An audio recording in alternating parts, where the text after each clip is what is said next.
23장 8절. 그러나 너희는 랍비라 칭함을 받지 말라. 너희 선생은 하나요 너희는 다 형제니라. 땅에 있는 자를 아버지라 하지 말라. 너희의 아버지는 한 분이시니 곧 하늘에 계신 이시니라. 또한 지도자라 칭함을 받지 말라. 너희의 지도자는 한 분이시니 곧 그리스도시니라. 너희 중에 큰 자는 너희를 섬기는 자가 되어야 하리라. 누구든지 자기를 높이는 자는 낮아지고 누구든지 자기를 낮추는 자는 높아지리라. 제가 요절 말씀을 읽어드린 8절부터 12절까지의 내용에 보면 너희는 랍비라 칭함을 받지 말라. 너희 선생은 하나여 너희는 다 형제니라. 이 구절 때문에 형제교회라는 형제단 교회가 만들어졌어요. 선생이라고 칭함을 받지 말고 너희들은 다 형제라. 그렇게 하나님 말씀대로 잘 지켜 준행하려면 밑에 바로 9절에 땅에 있는 자를 아버지라 하지 말라. 너희의 아버지는 한 분이시니 곧 하늘에 계신 이시니라. 아버지라고 안 불러야 될 것 아니에요. 예? 그 형제단 교회 성도님들은 집에서 아버지 안 부릅니까? 뭐라고 부릅니까? 아빠라고 부르나요? 그런 것을 고맙고 답답한 사람들이라 그렇게 말하는 겁니다. 예수님이 여기서 선생이라는 칭함을 받지 말라는 말은 자기의 사상이 있거나 자기의 주장이 있거나 자기가 진리의 중심, 시초임을 주장하지 말라 그런 이야기입니다. 허다한 모든 이방 종교에는 다 선생들이 있잖아요. 최초 교주들이 다 있어요. 그 교주들이 다 그 교단의 선생이잖아요.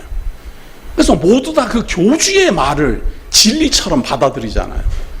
그렇게 하지 마라 이 말입니다. 우리들끼리 모여가지고 뭐 선생님 칭하고 이런 말을 하지 마라는 말이 아니고 내 사상을 가지고 내가 진리의 주체인 양 그리고 내가 말하는 것이 마치 진리고 다른 사람들 건 다 비진리인 것처럼 그렇게 하지 마라 그 말이에요. 왜냐하면 진리의 말씀은 오직 그리스도만 전하니까 우리는 그리스도의 말로만 나누어 주고 그리스도의 말로만 배우고 그리스도의 말로만 증거하는 겁니다. 내가 연구해가지고 내가 무엇을 도가 터져가지고 그것을 증거하는 사람들이 아니에요. 그런 의미이지 칭호를 가지고 말하는 건 아닙니다. 아버지도 마찬가지입니다. 우리가 육신적 아버지를 아버지라 부르잖아요. 그런데 육신적 아버지를 아버지라 부르지 말고 하나님 아버지만 아버지다. 그 말은 모든 것의 창조주다. 그런 이야기예요. 내가 이 세상에 존재하는 것은 눈으로 볼 때는 육신적 아버지가 틀림없지만 근본적으로 말한다면 하나님이 나를 창조했기 때문에 이 세상에 태어났다. 그래서 내가 하나님으로 말미암았다. 그런 의미에서 아버지라 부르라는 말입니다. 칭호를 이렇게 부르든 저렇게 부르든 중요한 것이 아니고 의미를 정확히 알아라 그 말이에요. 그러면서 하는 말이 또한 지도자라 칭함을 받지 말라. 너희의 지도자는 한 분이시니 곧 그리스도이시니. 우리는 그리스도의 말씀만 지도받습니다. 그리스도의 말씀을 가지고 각색하거나 확대하거나 거기에다가 뭐 자기 마음에 드는 거는 첨부시키고 마음에 안 드는 거는 빼고 이렇게 가르치는 게 아니고 지도자의 말씀을 그대로 전하는 겁니다. 그런데 그 지도자는 예수 그리스도 오직 한 분입니다. 이 예수 그리스도 한 분 외에 다른 사람들이 나도 그리스도다 니도 그리스도다 하는 다 모든 그리스도라고 칭하는 자들은 다 사이비요 이단입니다. 그런 사람들을 우리는 지도자로 삼지 않습니다. 그러나 성도님들 지금 우리 주변을 다 살펴보십시오.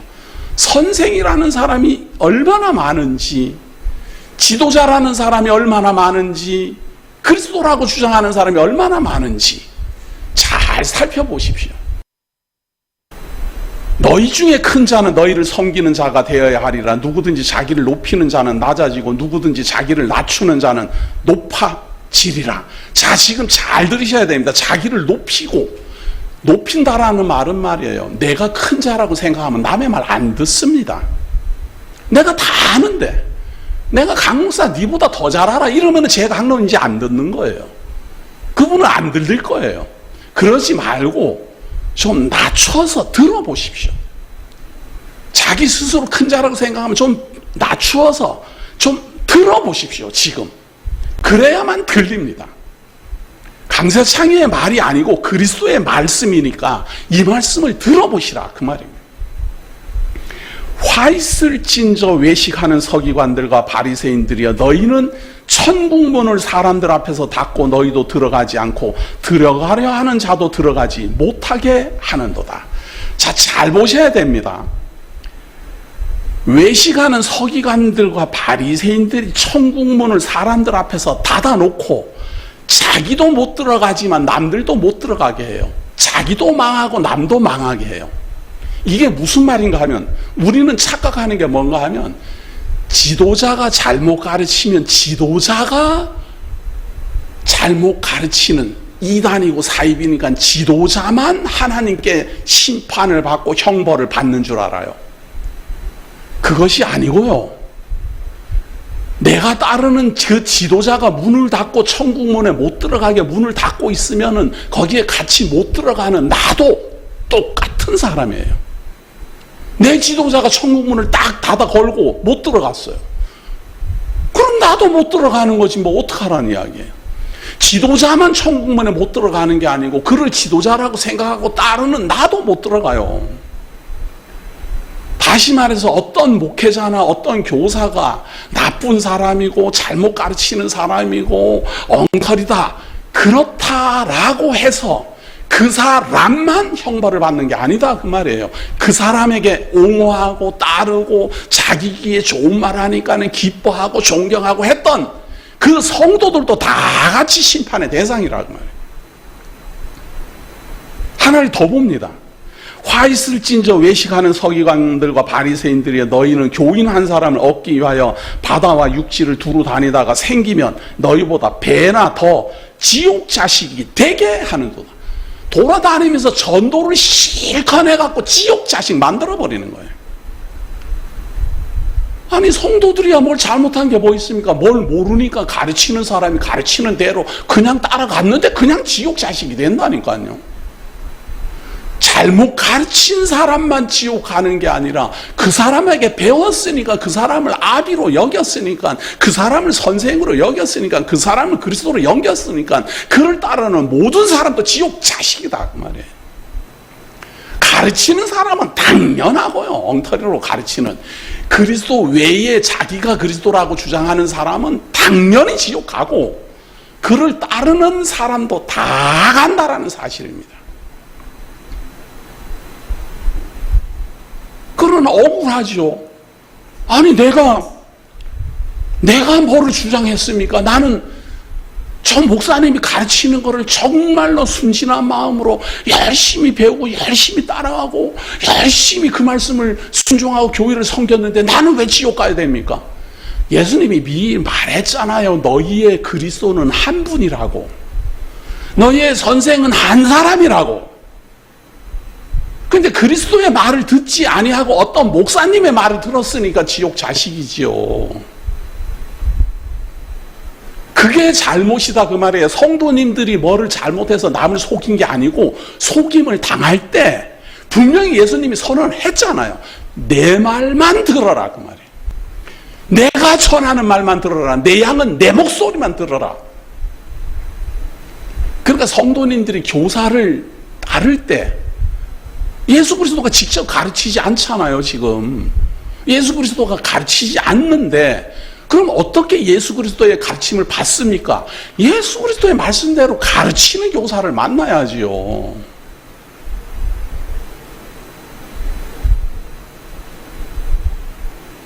얼마나 성도님들에게 간단하지만 중요한 지혜입니까? 남 핑계대지 마십시오. 남 탓하지 마십시오. 분명히 예수 그리스도는 말씀하셨고 그 말씀하신 대로 우리는 배우고 따라가야만 천국에 들어갑니다.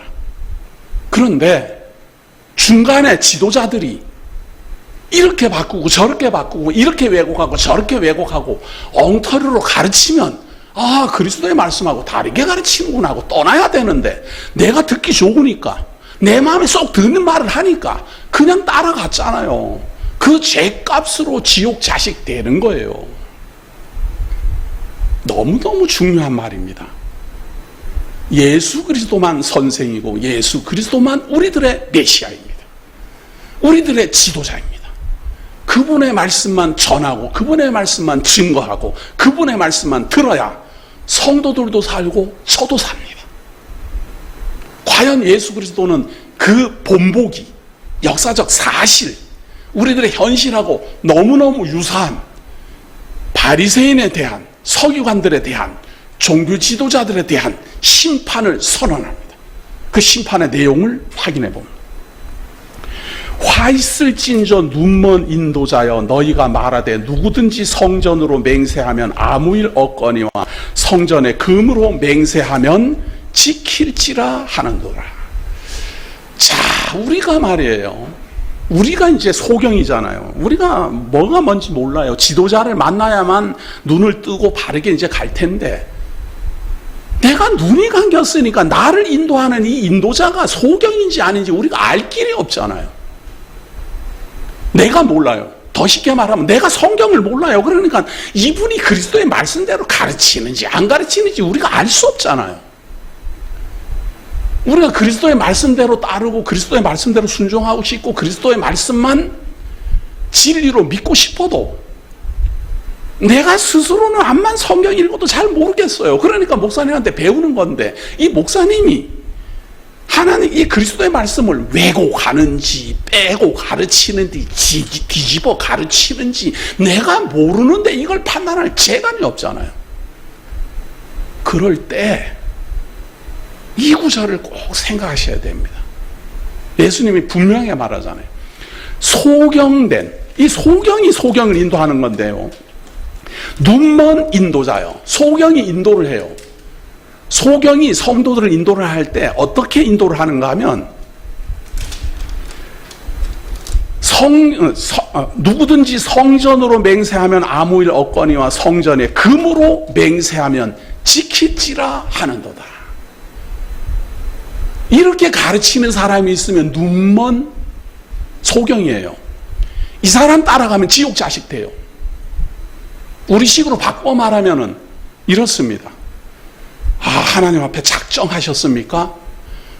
그렇게 작정 기도하셨으면 그건 꼭 지켜야 됩니다. 왜냐하면 하나님께 거짓말하는 거기 때문입니다. 그거는 반드시 지키셔야 됩니다. 맹세하셨으면 반드시 그건 지키셔야 됩니다. 그렇게 말하는 사람이면 틀림없는 소경입니다. 나한테 약속한 건 어겨도 괜찮습니다. 목사를 속이는 건 괜찮습니다. 그런데 하나님 앞에 작정하셨습니까? 아, 그건 지켜야 됩니다. 왜? 나를 속이는 거야 괜찮지만 하나님을 속이면은 지옥 가는 겁니다. 그러니까 그것은 반드시 지키십시오라고 가르치는 지도자가 있으면 소경입니다. 17절 한번 보세요. 왜 그들이 소경인가 하면 어리석은 맹인들이 어느 것이 크냐, 그 금이냐, 그 금을 거룩하게 하는 성전이냐. 우리가 하나님을 두려워하고 하나님을 믿는 것은 말이에요, 하나님이 이 세상 천지 만사 만물을 창조하신 크신 하나님이잖아요. 그러니까 그분의 말씀을 듣고 그분에게 맹세를 하면은 반드시 지켜야 된다, 그거 아니에요. 그런데 그 하나님 앞에 맹세하는 것은 좋은데 그 금 내가 1억 연보하기로 작정했습니다. 그거는 왜 꼭 지키라고 하느냐 그 말이에요. 그 금이 커서 그렇게 말을 하는 겁니까? 아니면 하나님이 커서 그렇게 말을 하는 겁니까? 사실은 하나님이 크기 때문에 그 말을 지키라고 가르치는 거거든요. 하나님 앞에 그렇게 약속했습니까? 그러면 그거 지켜야 됩니다. 하나님은 크신 분이고 우리의 심중을 다 아시는 분이니까 거짓말을 할 수 없습니다. 그건 반드시 지켜야 됩니다. 이 말 자체가 하나님이 크신 분이고 하나님의 권능과 권세가 크신 분이니까 지키라는 거잖아요. 정확히 잘 알고 있는 거예요. 그런데 그 크신 분 앞에 일정한 금액을 정했으면 그 금액을 반드시 지키라 이렇게 말한다 그 말이에요. 분명히 내놓는 말은 하나님이 크다라고 생각을 하고 자기도 말은 하고 있지만 중요한 것은 돈이에요. 교회를 인도할 때 말이에요. 성전을 건축하거나 큰 사업을 벌릴 때 성도들한테 작정하라고 하지 아니하면 그 사업 이루어지기 어렵습니다. 전부 작정 기도를 지킵니다. 그리고 하나님 앞에 그것은 작정한 것이기 때문에 반드시 지키라고 하는 겁니다. 말로는 크신 하나님을 말하는 것 같지만 내용은 그걸 중요시 여기는 겁니다. 왜냐하면 작정해놨고 성도님들이 이분도 1억 낸다, 저분도 1억 낸다, 저분도 1억 낸다 다 작정해서 그 5억이나 낸다라고 했기 때문에 5억에 맞추어서 무슨 계획을 세우고 건물을 세우고 땅을 사고 다 할 것 아니에요. 그런데 그분들이 안 내면 이미 다 사업 벌려놨는데 이거 망하잖아요. 그렇기 때문에 반드시 작정했으면 하나님 앞에 작정했기 때문에 반드시 지키라고 말하는 그 말 속에는 말로는 하나님이 크신 분이고 하나님의 진노를 두려워하라고 말은 하지만 사실은 돈이 중요해서 그렇게 말한다 그 말이에요. 그렇게 가르치는 사람이 있으면 소경입니다. 18절을 보세요.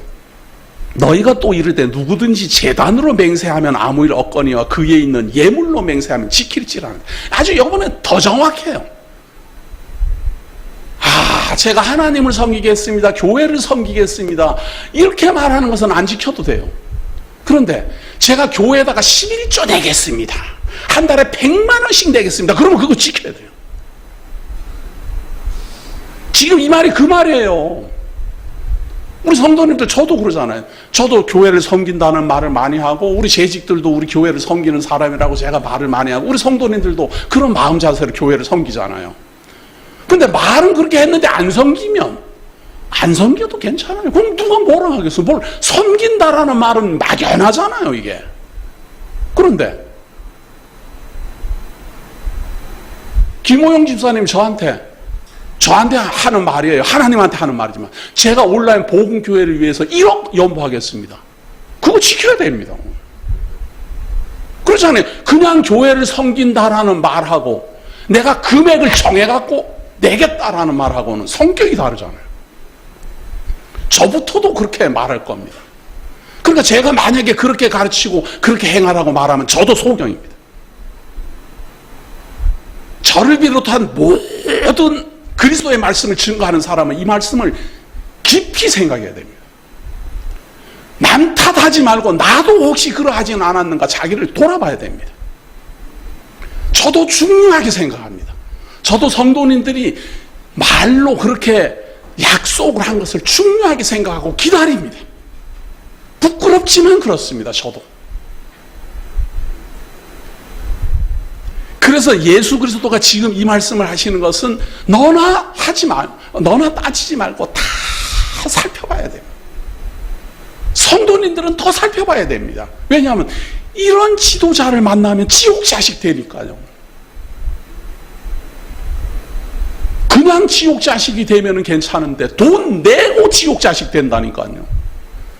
작정한 건 다 내고 지옥 자식 되고 재단에다가 예물 얼마씩 내겠습니다라고 약속하고 다 내고 지옥 자식 되고 얼마나 억울하면은 바깥 어두운 데 쫓겨나 슬피 울며 이를 갈미 있어요. 이게 지금 이게 보통 문제가 아니다 그 말이에요. 지금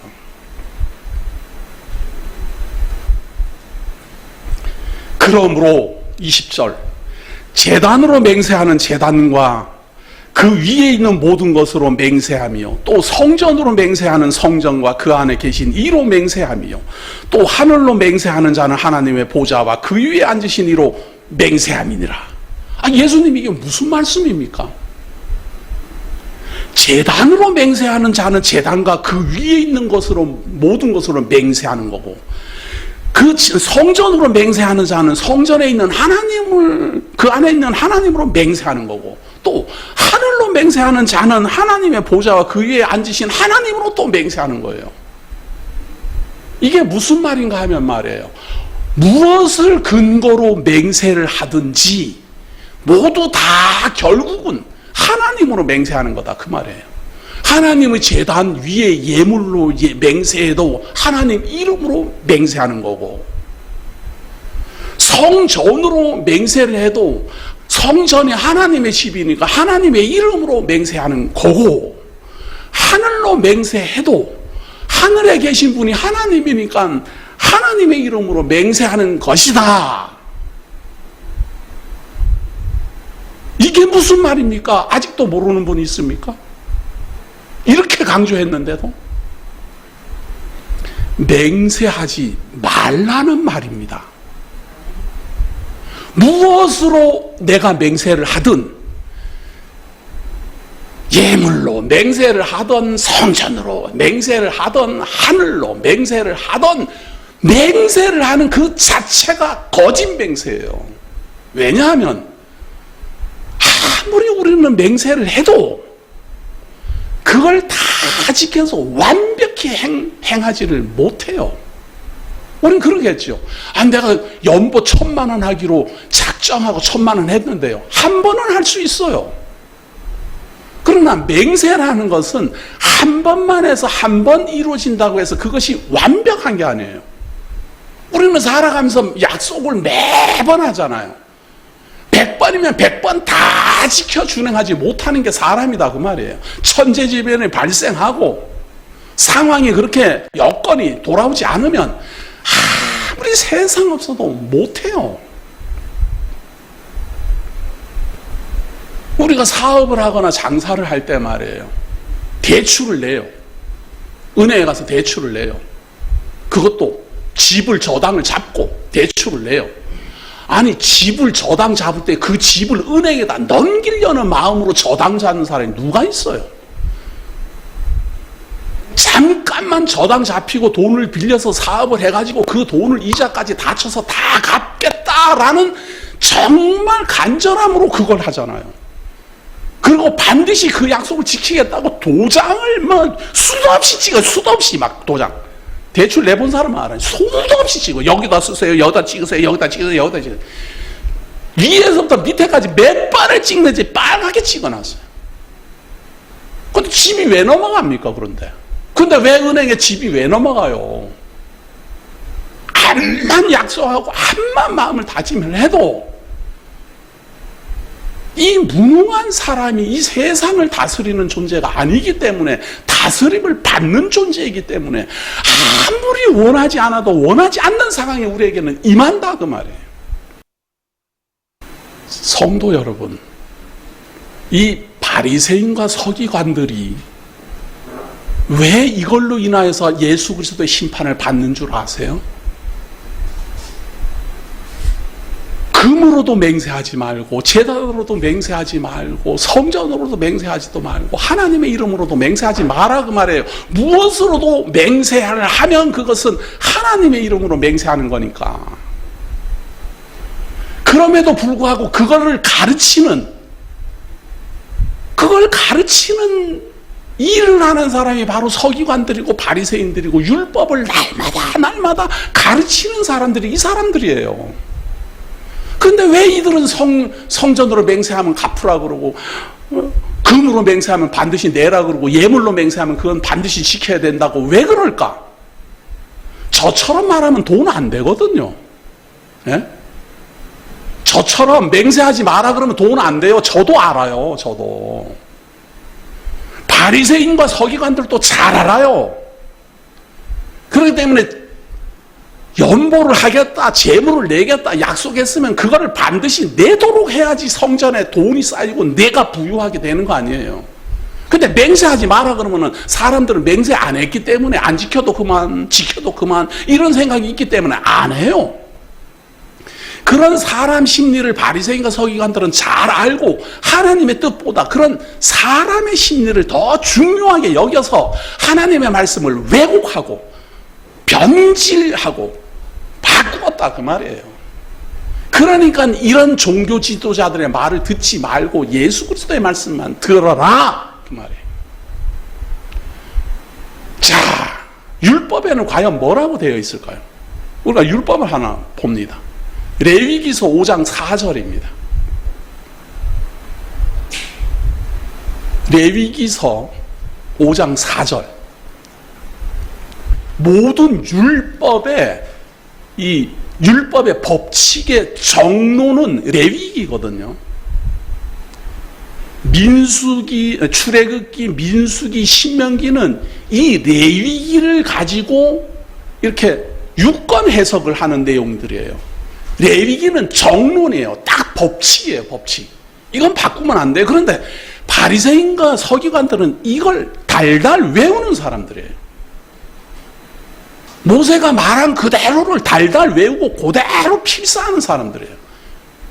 뭐라고 되어 있는가? 레위기서 5장 4절. 만일 누구든지 입술로 맹세하여 악한 일이든지 선한 일이든지 하리라고 함부로 말하면 그 사람이 함부로 말하여 맹세한 것이 무엇이든지 그가 깨닫지 못하다가 그것을 깨닫게 되었을 때에는 그 중 하나에 그에게 허물이 있을 것이니 이 중 하나의 허물이 있을 때에는 아무 일에 잘못하였노라 자복하고 그 잘못으로 말미암아 여호와께 속죄제를 드리되 양떼의 암컷 어린 양이나 염소를 끌어다가 속죄제를 드릴 것이요 제사장은 그의 허물을 위하여 속죄할지니라. 레위기 율법에 의하면 말이에요. 맹세를 할 때 악한 일이든지 선한 일이든지 어떤 일이든지 그냥 말로 입술로 말로만 말해요. 계약서도 안 썼어요. 계약서도 안 찍었어요. 도장도 안 찍었어요. 그냥 말로만 선한 일이든지 악한 일이든지. 예를 들면은 내가 누구를 도와줘야 되겠다. 누구에게 내가 돈 100만 원을 보내야 되겠다.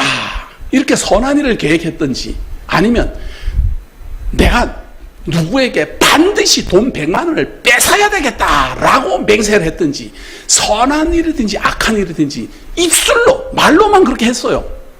그리고 그게 죄인 줄도 몰랐어요. 그러다 어느 날 아이고 내가 함부로 맹세를 했구나. 나는 그래도 누구를 도와주겠다라고 선한 일에다가 맹세를 하면 그건 괜찮은 줄 알고 맹세했는데 나도 모르게 얼떨결에 하나님의 율법을 어기고 내가 맹세를 하고 말았구나. 이렇게 깨달을 수 있잖아요. 어떤 사람은 아이고 내가 하나님을 두려워하지 않고 함부로 어떤 사람들 돈을 뺏겠다라고 맹세를 했었구나. 이렇게 깨달을 수 있잖아요. 그렇게 깨닫게 되거든. 어느 쪽이든지 간에.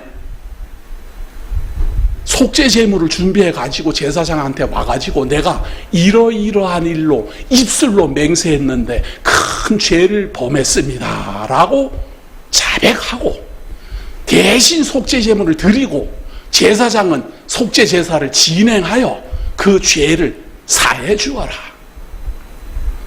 이게 율법이에요. 근데 가난한 사람은 양떼나 염소나 이게 없는 가난한 사람도 있을 것 아니에요. 가난한 사람은 비둘기, 그것도 비둘기 새끼 2마리를 속죄 제물로 바쳐라. 그렇게 돼 있어요. 근데 비둘기도 못 구하는 사람은 산비둘기 새끼. 산비둘기는 산에 가서 잡을 수 있잖아요. 그러니까 그것도 못 구하고 가난한 사람은 산에 가서 산비둘기 새끼 2마리를 가지고 속죄 제물로 드려라. 그것도 없는 사람이에요. 산에 올라가서 이 산비둘기 잡을 능력도 없는 사람도 있을 것 아니에요. 그러면 고운 가루 한 에바의 10분의 1을 대신 들여서 속죄제물을 삼아라. 언제? 선한 일이든지 악한 일이든지 내가 입술로 맹세했을 경우. 아니 이거를 날마다 가르치는 바리새인들이 서기관들이 이 구절을 성도들한테 가르쳐야 될 것 아니에요. 누가 찾아와서 제가 성전에 예물을 100만 원 드린다라고 참 맹세했습니다. 어찌하면 좋겠습니까? 그러면 왜 그런 맹세를 하냐? 속죄 제사를 지내고 하나님 앞에 함부로 말한 것을 용서를 빌어라. 그런 자기는 선한 일로 한 거잖아요, 그게. 아니, 교회에다가 연보한다는데 선한 일이지, 이게 무슨 악한 일이에요. 그런데도 불구하고 그런 죄를 지으면 되느냐? 왜 그런 맹세를 함부로 하고 그래? 지키지도 못할 걸. 그러지 말고 속죄 제물을 바치고 속죄함을 받아야 된다. 이렇게 해야지 될 텐데 바리새인들은 그건 지켜야 된다 그랬다 그 말이에요. 왜? 그래야 돈 되니까. 누가 성전으로 맹세했어요. 제가 요번에 성전 건축하는데 말이죠. 1억을 내가 연보하려고 맹세했습니다. 그러냐고 말이야. 그거는 반드시 지켜라 말이죠. 아니 왜 그렇게 해요? 레위기 법대로 해야지. 왜 하나님 앞에 그런 맹세를 하냐? 속죄제물 드려라. 너는 성전에다 1억이나 낼 수 있는 그런 능력이 있다는 거 보니까 속죄제물 드리는데 어린 양을 드리든지 염소 새끼를 드리든지 그렇게 드려라. 너는 잘 사네. 그래갖고 속죄제사를 지내갖고 죄삼을 받도록 해라. 이렇게 해야지요. 그런데 누가 그렇게 하겠어요? 오? 하나님 앞에 그렇게 맹세했느냐? 그거 반드시 지켜야 된다. 옛날에 지도자나 지금 지도자들이나 100% 그렇게 말해요. 강세창 목사는 그렇게 할 것 같아요? 안 할 것 같아요? 한 명도 저한테 그렇게 말한 적이 없어서 저는 몰라요. 한 명도 저한테 그런 맹세를 말한 적이 없어요. 제가 강요를 안 해서 그러는지 모르지만 한 번도 들어본 적도 없어요.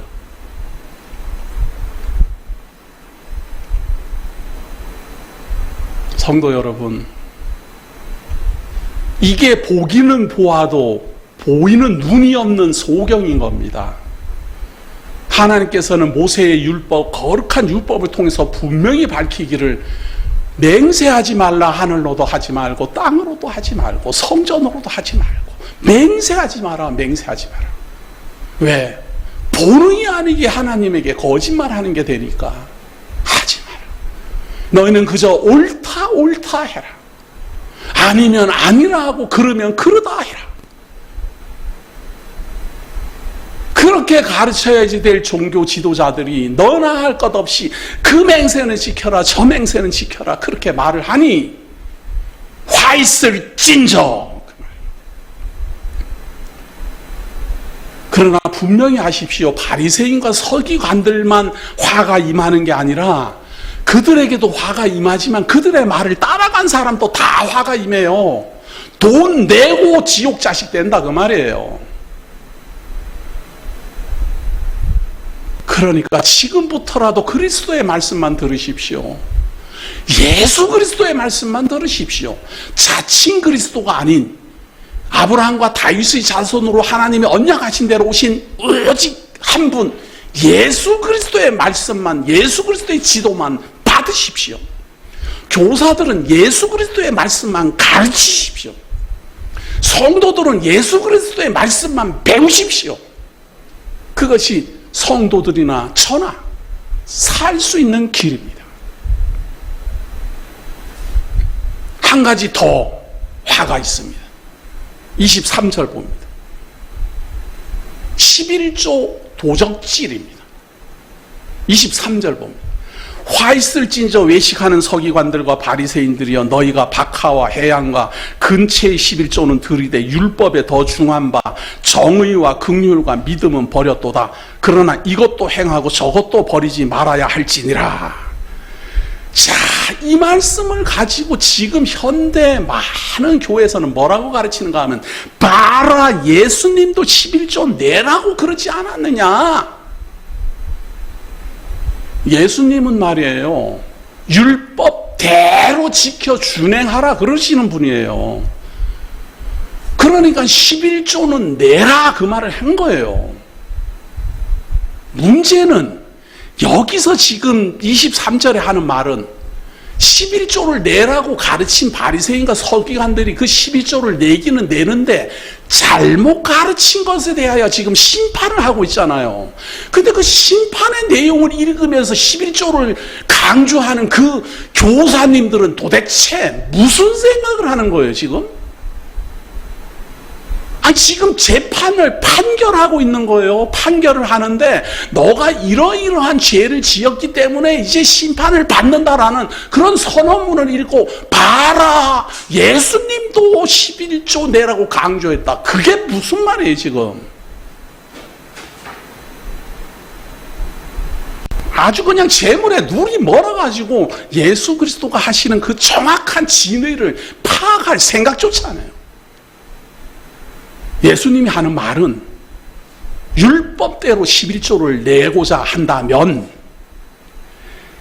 박하와 해양과 근체의 11조, 이거는 다 약품이기도 하고 뭐 해양 이런 귀한 약재이기도 하고, 근체 뭐 이런 건 소소한 나물이나 이런 것도예요. 모든 농산물이에요. 모든 농산물인데 위로는 고가품에 아래로는 아주 싼 것까지도 모든 11조 10분의 1은 다 내라 이렇게 가르치면서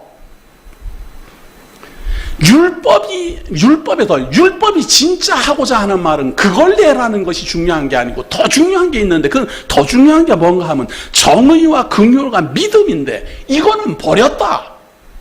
그러니까 반쪽도 아니고 이거는 엉터리로 가르쳤다 그 말이에요. 11조를 내는 목적이 정의와 긍휼과 믿음을 가지도록 하게 하려고 11조를 내도록 하는데, 너희들은 기껏 해야 박하와 해양과 글치의 11조만 내면은 11조 낸 걸로 생각한다 그 말이에요. 목적을 잊어버린 가르침이다. 예수님께서는 아니 그럼 10분의 1 내가 가진 것에 대한 내 소득의 10분의 1을 내라는 것이 율법이거든요. 10분의 1을 내는데 그 목적이 뭡니까? 목적이 있어요. 그 목적이 정의와 긍휼과 믿음이에요. 정의를 알게 하고 긍휼하심을 알게 하고 믿음을 가지게 하려고 11조를 내라고 했는데, 믿음은 관심 없고 긍휼의 여김도 관심 없고 정의도 관심 없고 그저 11조 오늘 11조 얼마 냈나 그것만 관심이 있다 그 말이에요. 더 쉽게 말하면 예배 다 끝나고 성도들이 쫙 교회당을 벗어나가고 나가면 이 성도님들이 오늘 말씀을 통해 가지고 하나님을 믿는 믿음이 생겼을까? 하나님의 정의로움, 공의를 깨달았을까? 하나님의 긍휼하신 사랑을 깨달았을까? 그것을 고민해야지 되는데 오늘 연보 11조 얼마 들어갔나? 그것만 관심을 가진다 그 말이에요. 야, 이 정도로 확실하게 예를 들어도 못 알아들으면 저는 정말 더 이상 자신 없어요. 설마하니 뭐 요즘 목회자들이 그러겠어요? 바리새인과 서기관들이 그랬대요. 성경에 화 있을 진저 외식하는 서기관들과 바리새인들이 그랬대요.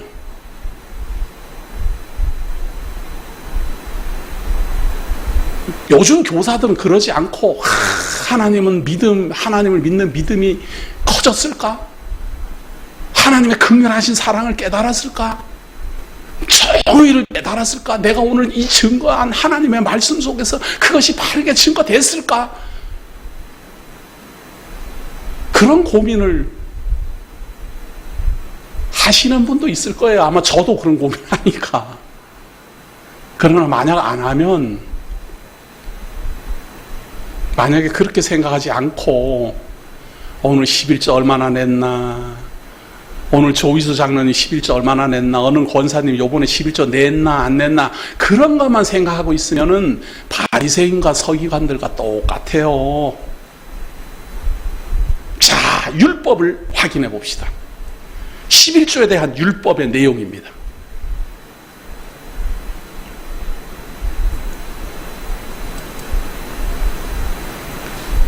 자, 신명기서 14장 22절을 봅니다. 이 신명기는 레위기를 근거로 해서, 레위기에는 너희는 소산의 10분의 1을 반드시 낼지니라 이렇게 하고 설명이 없어요. 근데 이 신명기는 거기에 대한 세부적인 내용을 설명을 합니다.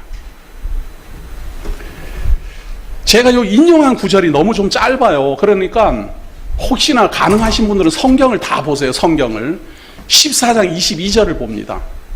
14장 22절,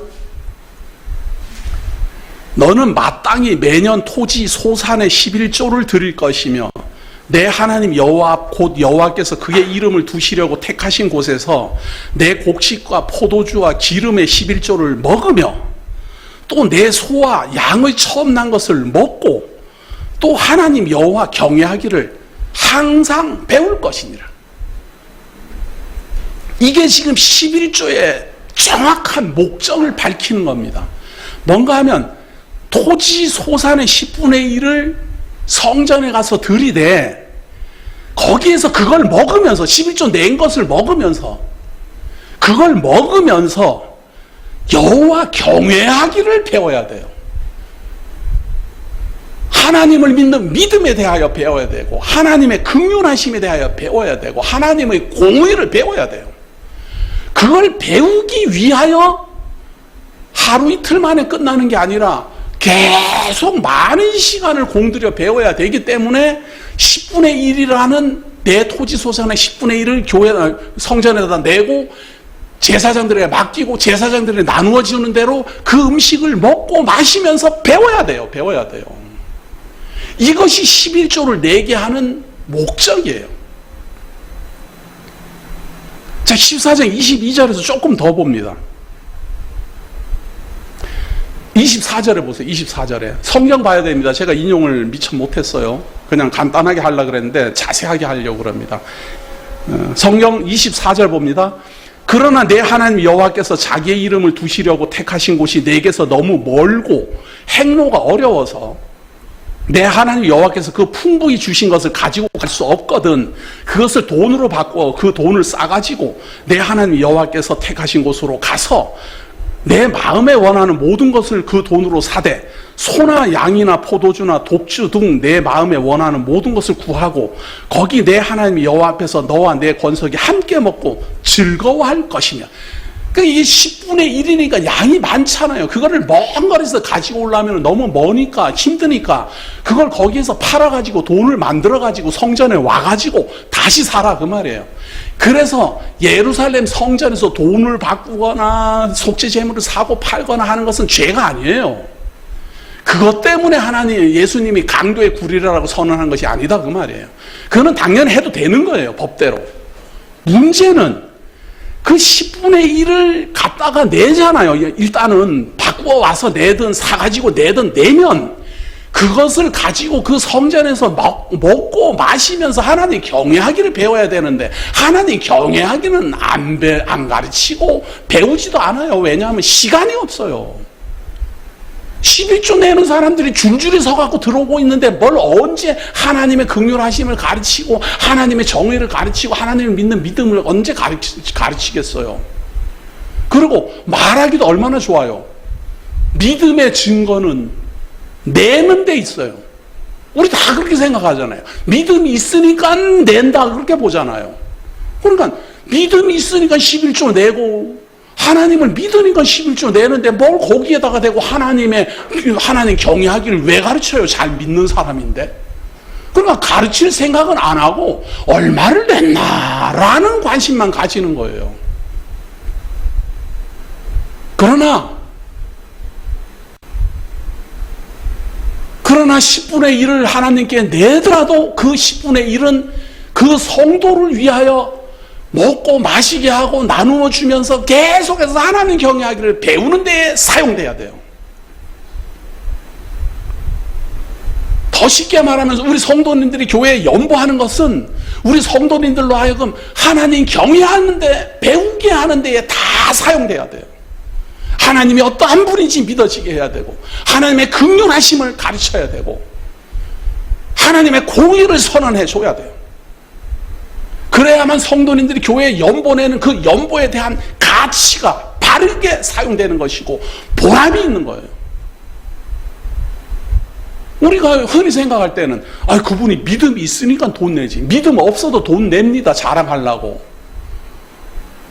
믿음이 있으니까 돈 내지 그렇게 생각하는 사람은 지금까지 한 번도 돈이 많아 본 적이 없는 사람이에요. 돈 많은 사람은요, 믿음이 있든 없든 저기에 대해서 내가 폼 잡을 만하다 그러면 돈 냅니다. 가진 게 돈밖에 없는데 뭐 밑에서 숨도 못 쉬고 있는데 그까짓 거 돈 좀 내가지고 폼 한번 잡자, 그거 쉽게 해요. 가난한 사람들이나 오늘 얼마 낼까, 오늘 10,000원 낼까, 50,000원 낼까, 100,000원 낼까 갈등하는 거예요. 믿음 없어도 얼마든지 예물 냅니다. 재물 내고 11조 내고. 그러나 그걸 내고 안 내고가 중요한 게 아니고, 그렇게 성도들이 11조를 내거든 그것을 그 사람들로 먹이고 재워가면서 계속해서 하나님 경외하기를 가르쳐야 돼요. 근데 거두어 드리기만 열심으로 거두어 드리고 내라고는 열심히 내라고 강조는 하고, 왜 그걸 거두어 드렸는지, 왜 11조를 내는지 하나님 경외하기는 안 가르치니 화 있을진저 아니에요. 조금 더 보면 돼. 지금 신명기서입니다. 신명기서 14장 28절. 내 3년 끝에 그의 소산의 10분의 1을 다 내어 내 성읍에 저축하여 너희 중에 분깃이나 기업이 없는 레위인과 내 성 중에 거류하는 객과 및 고아와 과부들이 와서 먹고 배부르게 하라. 그리하면 내 하나님 여호와께서 내 손으로 하는 범사에 내게 복을 주시리라. 이게 무슨 말인가 하면, 낸 사람만 하나님 경외하기를 배우는 게 아니고 고아와 과부, 돈이 없어서 11조를 못 내요. 먹고 살기도 힘든 사람들이에요. 그들도 다 먹이고 재우면서 하나님 경외하기를 가르쳐라 그 말이에요. 11조 낸 사람은 당연한 것이고, 11조 안 낸 사람이라 할지라도 그거를 다 모아갖고 저축해 두었다가 객과 고아와 나그네들과 고아와 과부들에게 먹이고 재우면서 다 하나님 경외하기, 하나님의 공의를 가르치고 하나님의 긍휼하심을 가르치고 하나님을 믿도록 가르쳐라 그 말이에요. 이것이 11조를 내는 목적이에요. 그런데 그 목적은 전부 다 잊어먹고 얼마 냈나? 이것만 목적이 됐잖아. 얼마 냈나? 와, 요번에 그 장로님이 기억 냈대. 우와, 믿음이 좋으시니까 역시 뭐 이러면서. 믿음이 좋으니까 뭐 더 배울 것도 없다는 이야기죠. 그러나 성도 여러분, 믿음이 좋은 사람일수록 하나님을 더욱 의지하는 겁니다. 믿음이 좋을수록 하나님께 더욱 가까이 가는 겁니다. 믿음이 좋을수록 더욱 하나님 앞에서 낮아지는 겁니다.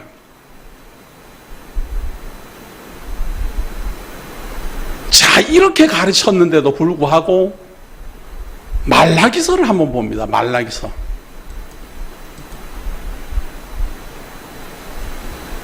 자, 말라기서는 말이에요. 이 신명기서는 예수님 오기도 전에 1500년 전에 가르쳐진 율법이라면, 말라기서는 예수님 오기도 전에 약 300년에서 400년 전이에요. 그러니까 약 1000년이 흐른 거예요, 지금. 1000년이 흘러갖고 이 11조는 과연 이 하나님의 성전에서 어떻게 되어 있는가? 말라기 선지자를 통해서 소개를 하는데 3장 7절 한번 보세요. 만군의 여호와가 이르노라, 너희 조상들의 날로부터 너희가 나의 규례를 떠나 지키지 아니하였도다.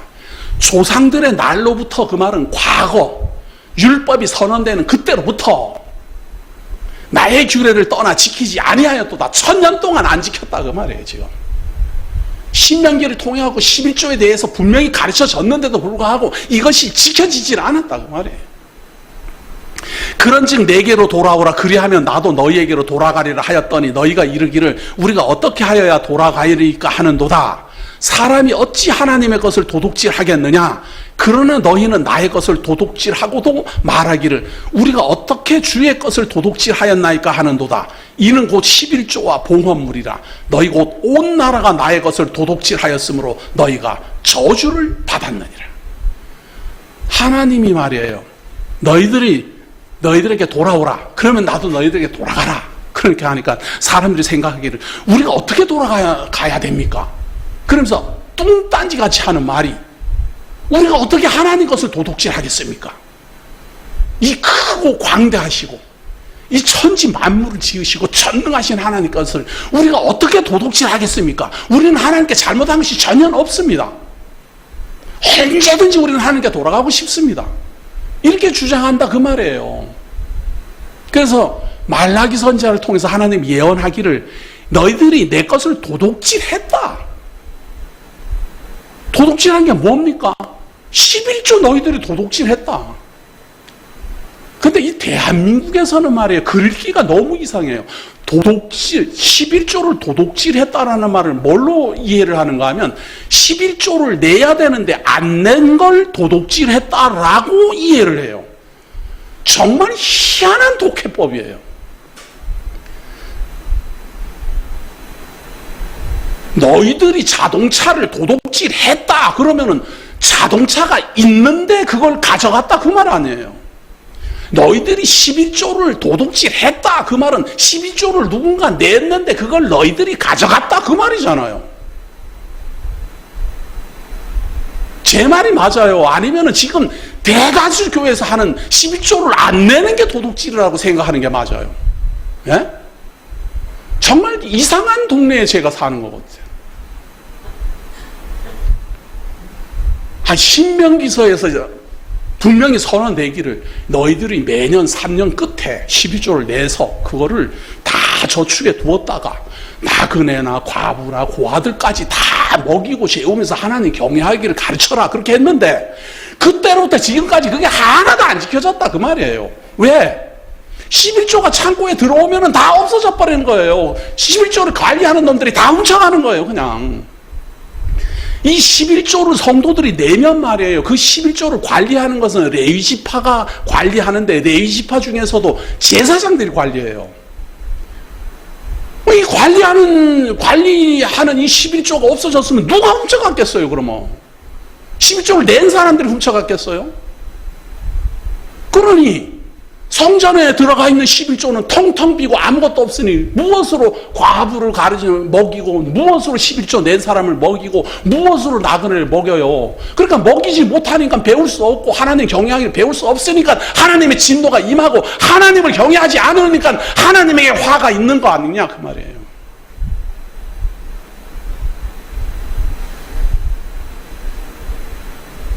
이제 마태복음으로 돌아오는데 23장 23절 화 있을진저 외식하는 서기관들과 바리새인들이여 너희가 박하와 해양과 근처의 11조는 들이되 율법에 더 중한 바 정의와 긍휼과 믿음은 저버렸도다. 그러나 이것도 행하고 저것도 버리지 말아야 할지니라. 11조를 내게 하는 목적이 하나님 경외하는 데 있는데 11조만 내라고 강조하고 하나님 경외하기에는 관심도 없어요. 그러나 다 가르쳐야 돼요. 바꿔 말하면 우리 성도님들이 연보를 냈으면 그 연보는 하나님 경외하는 데에 성도들로 하여금 하나님을 믿게 하고 하나님의 긍휼하심을 깨닫게 하고 하나님의 공의를 깨달아 하나님의 성도로 자라나게 하는 데에 다 사용돼야 돼요. 먹이고 재워서라도 가르쳐야 돼요. 그것이 다 하나님의 율법대로 행하는 자세입니다. 그러나 서기관들은 그렇게 하지 않고 어떻게 했는가 하면 24절 봅니다. 맹인된 인도자여 하루살이는 걸러내고 낙타는 삼킨도다. 낙타는 큰 덩거리니까 이 11조가 큰 덩거리잖아요. 큰 예물이에요. 재물 내는 것 중에서 가장 큰 덩거리가 11조예요. 그러니까 11조 꿀꺽 삼켜요. 그리고 속죄 재물은 하루살이에요. 하루 한 번 내고 두 번 내고 이렇게 하루살이. 그거는 좋은 거는 먹고 제가 아까 말씀드린 것처럼 맹세를 했을 때 속죄 제물을 드릴 때 양을 드리는 거는 먹을만 하잖아요. 그런데 고운 가루 이거 뭐 어떻게 먹어? 가루를 그리고 산비둘기 새끼 이게 뭐 먹을 게 있어요. 이런 건 다 걸러내는 거예요. 누가 그랬다고요? 바리새인들이 그랬대요. 그러나 만약에 현대 그리스도의 말씀을 증거하는 교사들도 이렇게 행하고 있으면 화가 있을 것입니다. 이분들의 가르침을 따라가는 소경된 모든 성도들도 화가 있을 것입니다. 눈 뜨고 예수 그리스도의 말씀만, 예수 그리스도의 지도만 받으시기를 예수 이름으로 간곡히 청원합니다. 하나님의 온전하신 것처럼 우리가 온전하면 하나님이 의롭다 한다 그 말이에요. 공의 하나님이 죄 없는 사람들을 왜 심판을 하겠어요? 우리가 예수를 믿는 것은 하나님이 11조를 내라 그랬는데도 못 내고, 왜? 나 먹고 살기도 바쁜데 뭐 11조를 어떻게 내고, 또 성전이도 내라 그러는데 성전이 어디 있어야 말이죠. 그러면 예루살렘 성전에다가 가서 11조를 내야 되는데 성전이 없으니까 중간에서 사기를 치네. 교회당이 성전이라고. 아니 그거는 목사 말이지 어디 성경에 교회당이 성전이라고 그래요. 교회당은 교인들이 모이는 당이에요. 성전에다 11조를 내라는 건 성전에 가서 내야 되는데 성전은 없어진 지가 2000년이에요 벌써. 어디다 내란 말이에요. 이게 지금 무슨 말인가 하면 우리는 예수 그리스도의 말씀대로 행하려고 해도 내 마음에도 행하지 못하지만 여건도 행할 수가 없어요. 모든 여건이. 우리는 아무리 의롭게 살고자 해도 우리가 살고 있는 이 세상이 우리로 하여금 죄 아래 태어나 죄 속에 살다가 죄 속에 죽어가게 한다 그 말이에요. 그래서 우리는 예수 그리스도의 말씀을 그대로 준행하지 못하고 율법을 그대로 준행하지 못하고 거룩하신 하나님의 말씀 안에서 계속 죄인으로 드러나 심판받아 마땅한 자임을 깨닫고 그리스도시여 나 좀 살려달라고 모인 사람들이 기독교인이에요. 그런 사람들한테 불쑥 11조 냈습니까? 안 냈습니까? 율법을 들이대면은 뭘 어쩌자는 이야기예요. 뭘 어쩌자는 이야기. 더 중요한 것은 이 11조가 무슨 의미인지도 모르고서 그 말을 강조한다는 데 아픔이 있어요. 그래서 오늘 우리는 11조와 그리스도가 무슨 관계가 있는지, 이 11조라는 게 과연 어떤 의미를 가지고 있는 것인지, 마치 오전에 첫 열매 되신 우리 주 예수 그리스도에 대한 내용처럼 이 11조가 어떻게 우리에게 성경적으로 의미를 부여하고 있는지를 깨달아 하나님 앞에서 내가 구원받은 감사함이 더 넘치는 그런 시간이 돼야 돼요. 이 11조라는 말은요, 가장 먼저 언제 나왔는가 하면 아브라함이 조카 롯이 인질로 잡혀갔다는 말을 듣고 자기네 집에서 기르던 몸종들을 군인들로 만들어 가지고는 롯을 구하러 갑니다. 가가지고 전쟁을 잘해가지고 이기고 조카 롯을 구출해서 내려와요. 내려오는데 지금 예루살렘인 그 살렘 왕 멜기세덱이라는 사람이 나타나서 축복을 빌어줍니다. 그러니까 아브라함이 자기가 노획물, 롯을 구출하면서 전쟁해갖고 적에게서 빼앗은 그 노획물들 중에 10분의 1을 멜기세덱에게 바쳐요. 성경은 아브라함이 그렇게 멜기세덱에게 10분의 1을 바쳤다 이 말만 하지 그게 무슨 의미인지 왜 바쳤는지 그런 말이 전혀 없어요. 멜기세덱은 아브라함에게 뭘 가지고 나타났는가 하면 떡과 포도주를 가지고 나타났어요. 물론 그 떡과 포도주는 그 아브라함과 그 군인들이 먹을 식량이에요. 그리고 아브라함에게 복을 빌어줬어요. 그러니까 그 떡과 포도주를 먹고 마시고 그 복을 받고 복 빌어줌을 받고 이 하나님의 제사장인 멜기세덱의 그 복빙을 바꿔서 자기가 노획물 중에서 10분의 1을 제사장에게 드려요. 이게 성경에서 증거하고 있는 11조의 가장 처음입니다. 두 번째는 말이에요. 야곱이 에서에게서 쫓겨가지고 외삼촌 집으로 도망가다가 베델에서 돌베개를 베고 잠을 잤어요. 그런데 꿈에 하나님이 산으로부터 이 사발을 내리고 음성이 있어서 그와 함께 할 것이다 라고 하나님이 약속을 합니다. 그 말을 듣고 야곱이 서원을 해요. 여기가 이제 하나님의 성전이 되고 내가 모든 소산의 10분의 1을 하나님께 드리겠습니다. 그렇게 서원 기도를 해요. 중요한 건 그 후에 야곱이 10분의 1 드렸다는 내용이 한 번도 안 나와요. 우리 잘 알죠? 야곱이 외삼촌 집에 가가지고 말이에요. 외삼촌하고 이렇게 외삼촌이 야곱을 이를 부려먹어요. 이를 부려먹을 때 품삯을 이제 계산을 해야지 되는데 품삯을 어떻게 계산하는가 하면 유리한 조건으로 자기를 자꾸 계약을 만들어가요. 하얀 양이 태어나면은 내 거 하기로 하고 얼룩덜룩한 게 태어나면은 야곱 너 거로 하자. 그렇게 약속을 정하면 그날부터 양이 태어나면 얼룩덜룩해요. 외삼촌이 이걸 어떻게 해서든 자기를 유리하게 하려고 그 계약을 딱 하고 하얀 양, 하얀 털이 하나도 섞이지 않은 양은 따로 다 골라가지고 3일을 가야 만날 수 있을 만큼 야곱하고 격리를 시켜요. 그래갖고 요 하얀 양이 하나도 없는 얼룩덜룩한 양들만 야곱에 다 주고 이제부터 하얀 양이 태어나면 네 거 하고 얼룩덜룩한 게 태어나면 내 거 하자. 이렇게 약속을 하면 그날부터 하얀 양만 계속 태어나는 거예요. 어쩌다가 얼룩덜룩한 게 태어나면 비리비리. 그러면 비리비리한 건 외삼촌, 하얀 건 내 거.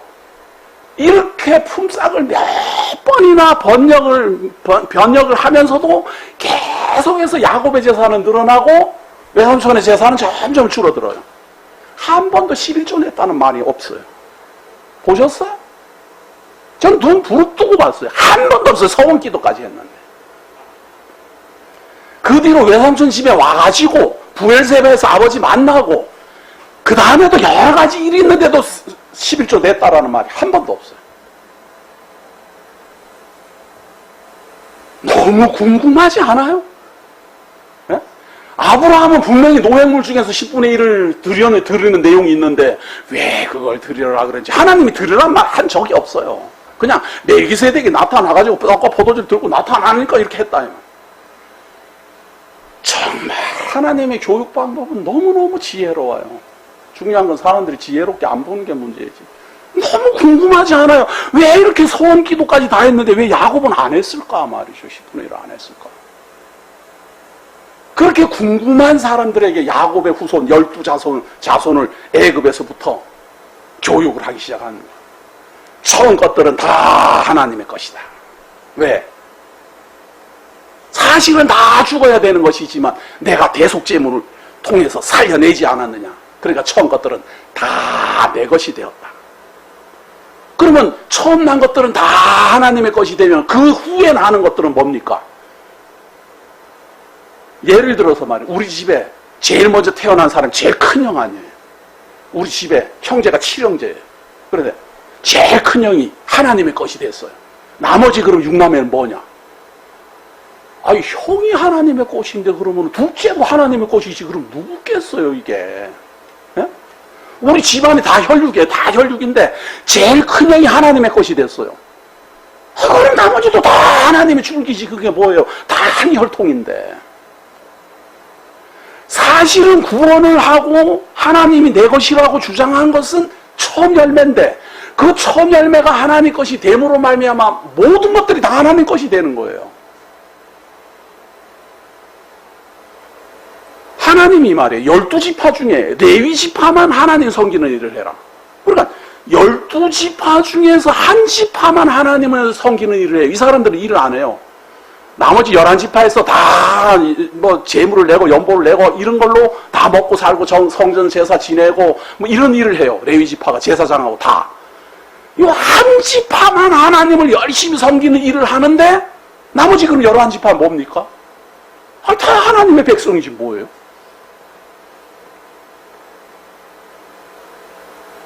이게 지금 성경이 구약을 통해서 우리에게 알게 하는 이게 비밀의 경륜이 이렇게 지혜로운 거예요.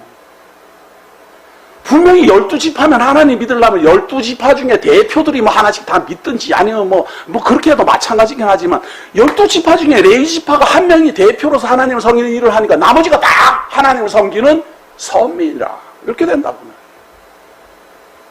우리 집안에서 우리 형이 하나님의 것이 되었다. 나머지 동생들도 다 하나님 것이 된다 이 말이에요.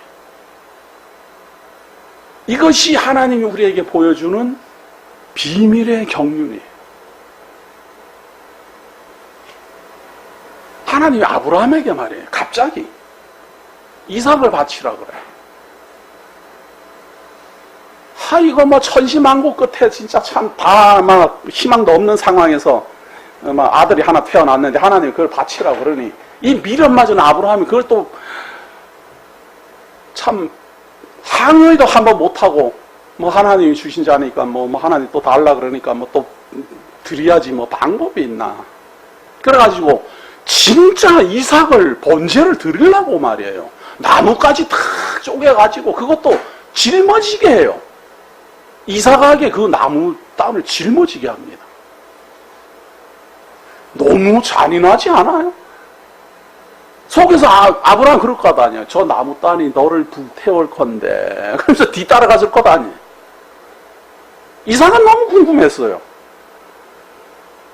아버지, 지금 하나님께 번제를 드리러 가는데 내가 번제 드릴 나무 땅은 줬는데 번제 드릴 양이나 뭐 이게 아무것도 없잖아요. 재물이 없잖아요. 그러니까 아브라함이 할 말이 없어가지고 하나님이 친히 준비하신다. 이 말이 하나님의 말씀이었어요. 이런 걸 여호와 이레라고. 아무도 요구하지 않아요. 아브라함이 하나님이여 우리 이삭을 대신해서 뭐 준비를 해주시 이런 말 한마디 안 하고 그냥 묵묵히 이제 가갖고는 어떻게 제사를 지내나 저 녀석이 울고불고 달겨들고 뭐 이거 이 비참한 일을 이 참 어떻게 해야 되나 이 걱정만 했지. 할 말이 없어서 핑계로 그냥 하나님이 준비하신다고 그랬지. 그것이 참으로 하나님의 말씀인 줄 몰랐다고 말이에요. 그런데 하나님께서는 장차 하나님이 준비하실 놀라운 재물을 그렇게 예언합니다. 바로 그 이삭이 말이에요. 번제 드려지기로 했던 이삭을 바위 위에 이렇게 눕혔던, 그리고 이삭을 이제 칼 들어갖고 막 찌르려고 할 때에 하나님이 아브라함을 불렀던 그 자리, 그리고 그 이삭을 대신하여서 뒤에서 수양이 덤불에서 붙잡혀 있다가 대신 제물이 됐던 바로 그 자리, 거기가 바로 예루살렘 성전의 자리가 된다. 후대에 와서야 거기가 알았어요. 창세기에서는 모리아 땅에서 한 산, 모리아 땅에 있는 어떤 산이었다. 거기가 예루살렘이 되고, 거기가 성전이 되고, 거기가 우리 주 예수 그리스도가 죽으시고 부활하시고 하나님의 신령한 몸으로 일어나 40일 동안 활동하신 지역이 된다. 누가 그걸 준비했습니까? 하나님이 준비했죠.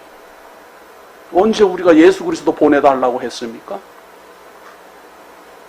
언제 우리들 중에 하나님의 것을 보내주셔갖고 우리 모두 다 하나님의 것을 만들어달라고 우리가 언제 강구했습니까? 하나님이 그렇게 준비하시고 하나님이 그렇게 지혜로 알게 한 겁니다. 아브라함이 조카를 구하고 노획물을 많이 가지고 왔는데 10분의 1을 잘라주고 나니까 나머지 9도 다 10분의 1을 잘라줘서 거룩한 멜기세덱의 수중으로 들어가고 나니까 이것이 거룩한 것처럼 나머지 9도 다 거룩하게 되는 거예요. 이게 11조의 원리입니다. 열이 있다면 그 중에 하나가 거룩하게 되므로 나머지 9이 다 거룩하게 된다. 이 말이에요. 12지파 중에 한 지파가 하나님의 거룩한 섬기는 일을 함으로 12지파가 다 거룩한 것이 된다. 이것이 11조 속에 숨어있는 의미입니다. 신명기서 14장 22절을 보면 신명기서 14장 22절을 보면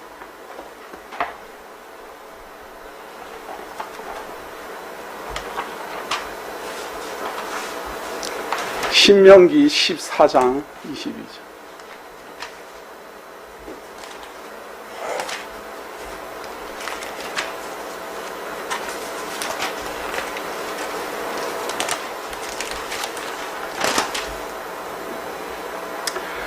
너는 마땅히 매년 토지 소산의 11조를 드릴 것이며 내 하나님 여호와 곧 여호와께서 그의 이름을 두시려고 택하신 곳에서 내 곡식과 포도주와 기름의 11조를 먹으며 또 내 소와 양의 처음 난 것을 먹고 내 하나님 여호와 경외하기를 항상 배울 것이니라. 이게 무슨 말인가 하면 11조는 말이에요. 하나님께 내고 거기서 그거를 다 같이 나눠 먹는 거예요. 백성들이 10분의 1을 가지고 와요. 그런데 어디로 가야 되는가 하면 내 하나님 여호와 곧 여호와께서 그의 이름을 두시려고 택하신 곳에서 반드시 성전이에요. 성전으로 가지고 가가지고 내 곡식과 포도주와 기름의 11조를 먹으며 또 내 소와 양의 처음 난 것을 먹고 내 하나님 여호와 경외하기를 항상 배울 것이니라. 모든 재물은 말이에요. 제사장과 레위지파를 위하여 사용되는데 11조만큼은 많은 백성들하고 나누도록 되어 있어요. 그만큼 11조는 양도 많았어요. 자, 그러나 여기서 더 중요한 것을 알고 이 11조를 생각해야 돼요. 우리는 11조 내라 그러면은, 와, 교회에다가 10분의 1 낸, 100만 원 받는 분들이 11조 10분의 1 내는 거는 쉽게 냅니다. 쉽게도 안 내겠지만, 하여튼. 100만 원 내는 분들은 아예 안 내죠. 아이고, 10만 원 뭔데, 어떻게 10분의 1을 내? 그거 안 내는데. 보통 한 200만 원, 300만 원 받는 분들은 20만 원, 30만 원, 10분의 1은 쉽게 내요. 그런데 1억을 받으면 1000만 원 11조 내기 어렵습니다. 우리들만 같으면 1억을 받으면 3천만 원 낼 것 같죠? 그러나 마음만 그렇습니다. 1억이 딱 생기면요, 1억을 딱 그대로 묻고 싶은 마음이 딱 생겨요. 그리고 거기서 1000만 원을 딱 1000만 원 잘라주고 나오면 어떻게 그 나머지를 채워? 그래갖고 금액이 많아질수록 11조 못 내요. 근데 마음은, 가난할 때 마음은, 이거 없는 가운데서 1억이 생기면 난 3천만 원 내겠다. 10억이 생기면 나는 까짓거 5억 내버리겠다. 이제 없으니까 마음 놓고 말해요.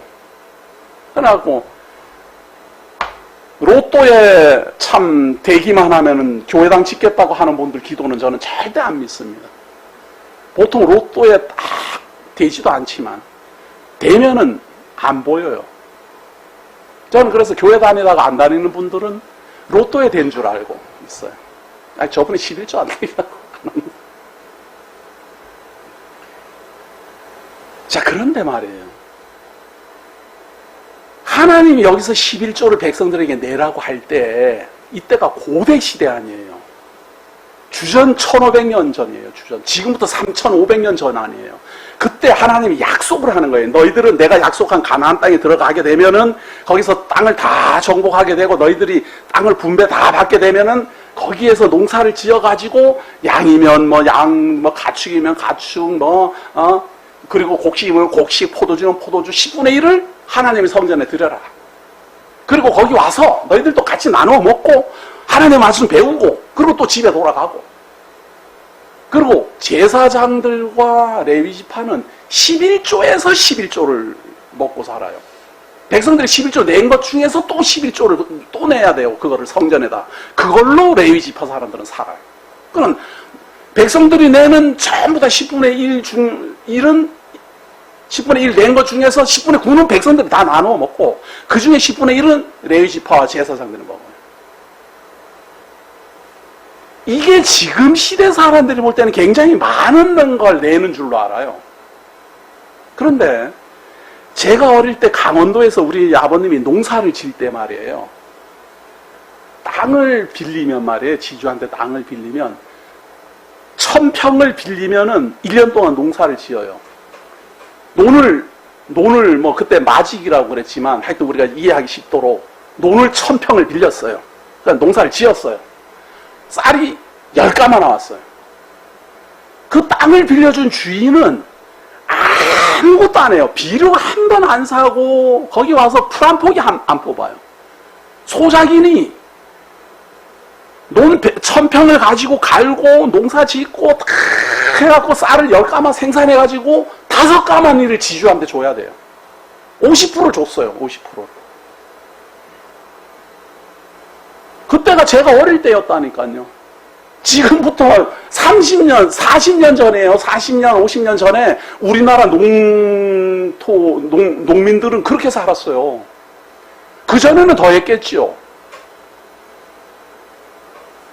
얼마나 높은 세를 내야 됐습니까? 땅을 빌려서 쓰는 게.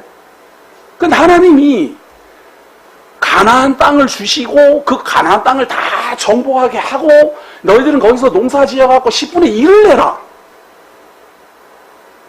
이거는 그때 당시는 상상도 할 수 없이 아주 저렴한 세금이에요. 3,500년 전이라니까요. 예수님 당시 2000년 전에라도 이 땅, 이거 하나님께 우리가 받은 땅이다. 내가 여기서 농사 지어갖고 10분의 1 하나님께 갖다 바친다. 이거는 말도 못하게 저렴한 세금이에요. 저는 2000년 전에 예수님이 오시고 예루살렘 70년에 무너지고 막 이렇게 하면서 200~300년 동안 기독교인의 막 박해 사건이 막 일어날 때 우리나라는 무슨 일들이 일어났나 이렇게 자꾸 저는 우리나라하고 이렇게 비교를 막 이제 해보면서 그렇게 지내잖아요. 그런데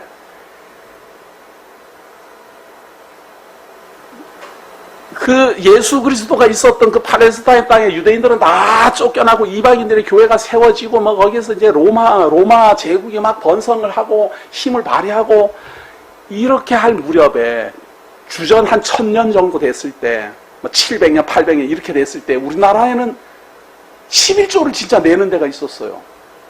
땅을 빌려주고 10분의 1만 내라고 하는 역사에 있더라고요. 저는 깜짝 놀랐어요. 언제였는가 하면 고려 시대였어요. 무인 시대라고도 해요.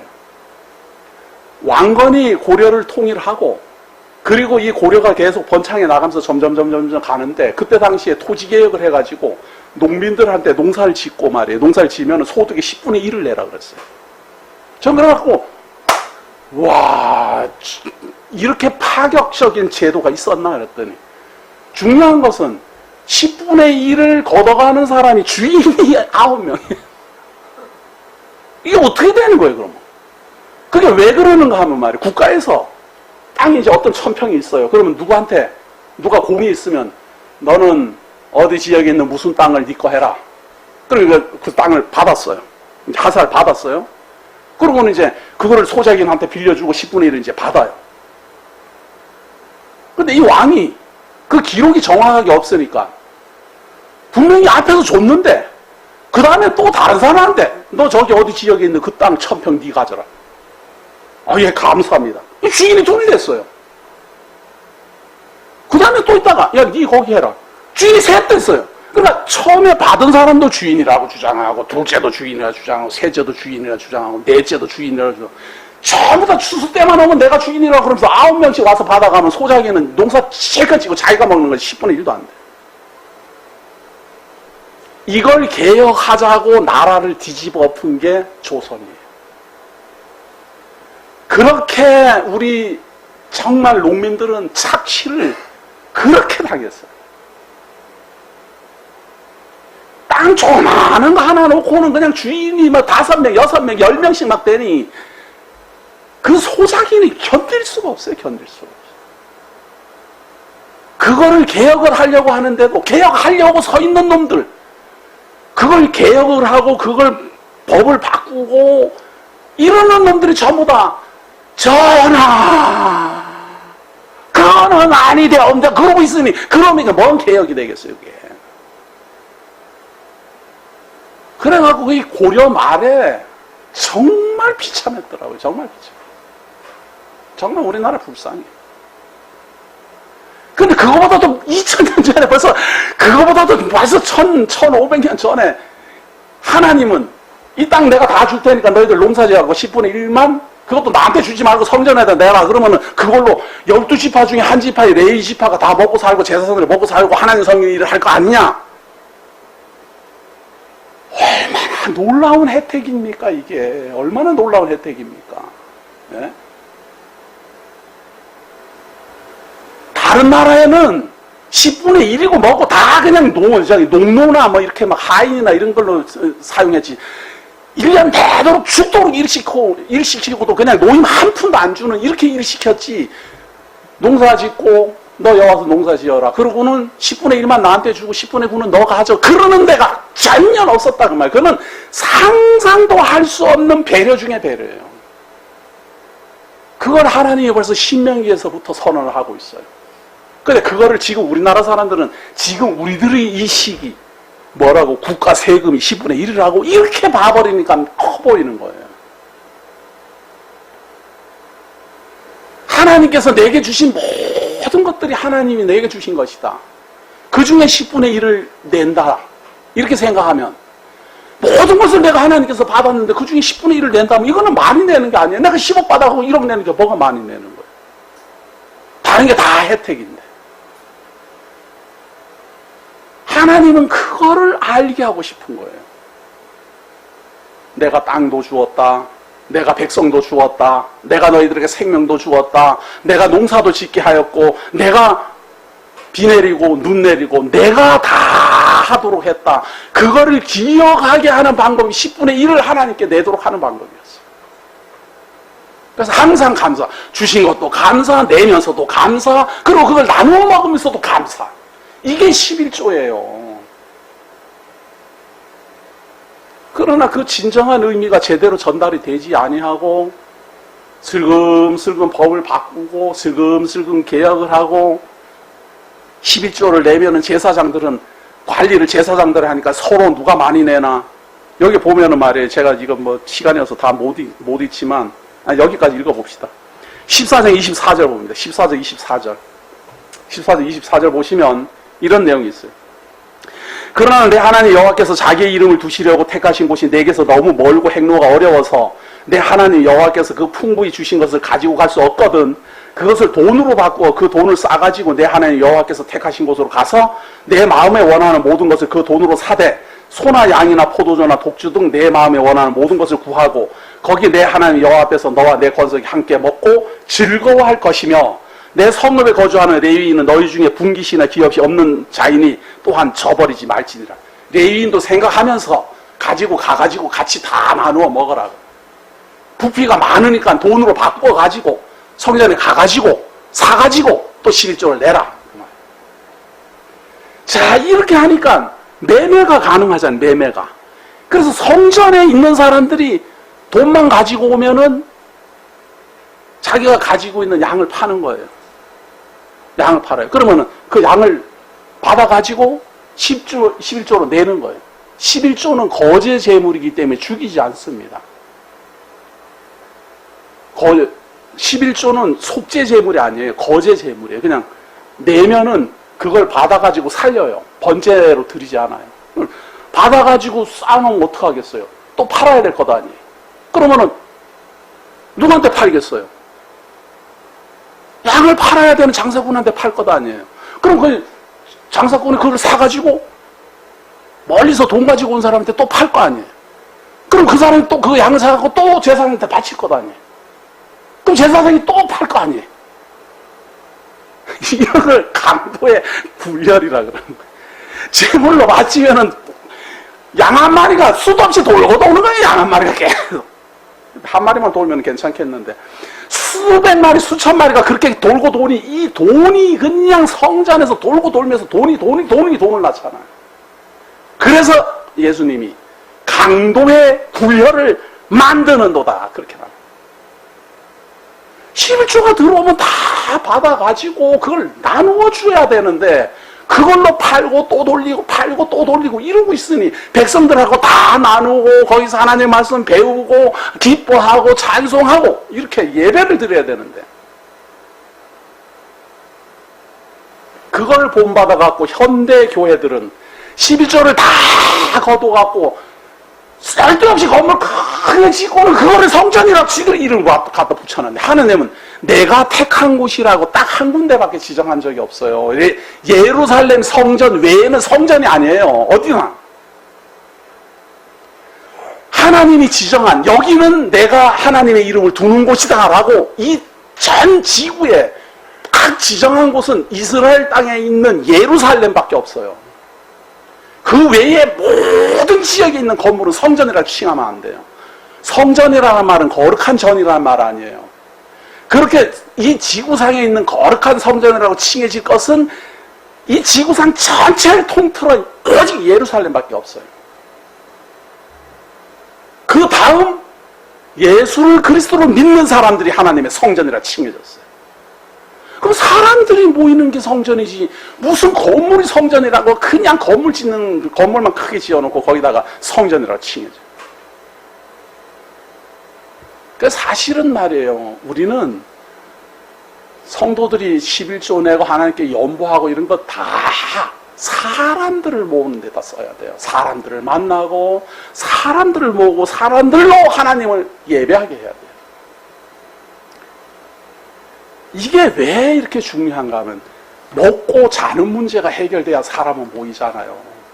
거길 가서 내가 먹고 자면서 배울 수 있고 먹고 자면서 마실 수 있고 그래야지 되잖아요. 그래야 사람이 살잖아요. 그래서 사람들이 모여들어요.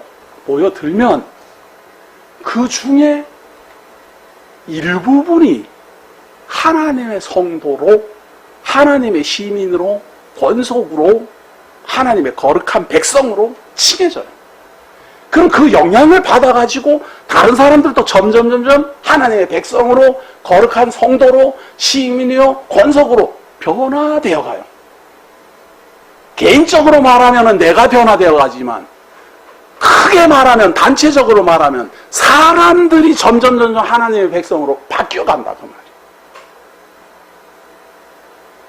개인적으로 말하면 내가 이겨가는 거지만 객관적으로 말하면 교회가 이겨가는 거예요. 교회가 사람들이 모이고 하나님의 성도를 함께 나누고 떡을 떼고 감사하고. 그런데 항상 왜 11조를 중심으로 해서 내게 했을까? 요한복음 14장 16절 봅니다. 요한복음 14장 16절입니다. 요한복음 14장 16절.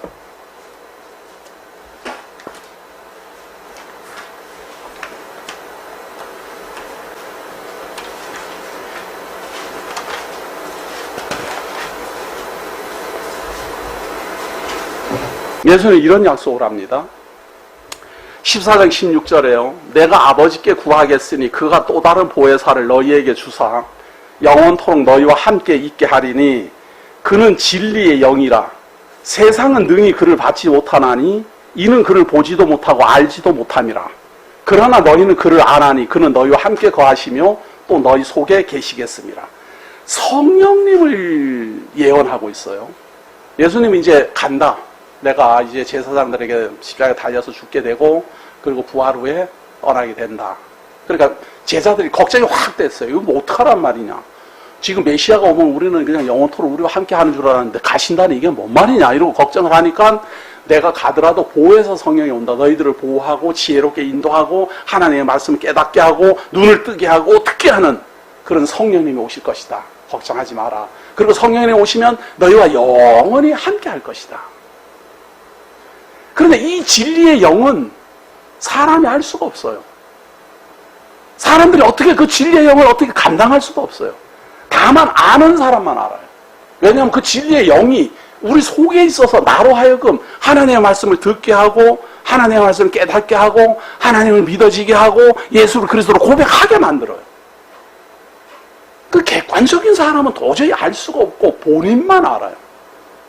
하나님의 말씀이 자기 심령 골수를 쪼개고 하나님이 거룩하신 것처럼 예수 그리스도로 말미암아 내가 거룩하여 진다라는 사실을 깨달아요. 이걸 성령님이 하시는데 사람의 눈으로는 이걸 알 수가 없고 방법이 없어요.